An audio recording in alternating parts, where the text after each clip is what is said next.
What is the preparation for the psychedelic experience? Meditation is a good one. Engagement with these problems is a good one. I mean, think about what you want to do. Have clarity of intent. The way I do psychedelics is quite infrequently at high doses on an empty stomach in silent darkness. And then, and I add this is how I do it, but everything up to there I've advocated, the final thing is alone. And that's a biggie for people. But to me, that's the sine qua non, because if you don't go alone, you know who you take with you? Everybody.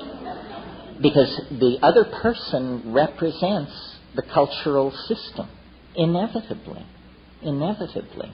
I mean, I'm not saying you should never take psychedelics with people you love and respect and loved ones and parents and all that. But the deep, deep work, you know, Plotinus called it the flight of the alone to the alone.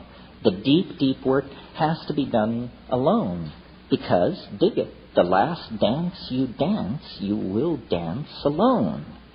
And I see this pretty much in Buddhist terms, in that I really believe at death there is some kind of a landscape to be traversed, some kind of a process to be gone through, and that it is critical not to fuck up at that point.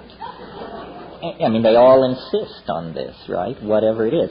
So the psychedelic seemed to me to show the way into the bardo. I once turned on to DMT, a very, very holy Tibetan man, not one of these Budweiser lamas, but the real McCoy. He didn't have a growth center or a patron, but he smoked the DMT and he came back and he said, those are the lesser lights. He said, you cannot go further than that and return. And I believe him. I absolutely believe him. I think they've seen the territory. Be prepared. And these psychedelics are searchlights out into the great unknown. People who, people talk about recreational drugs and all that. I regret that I have to be involved with all of that. I take drugs very seriously.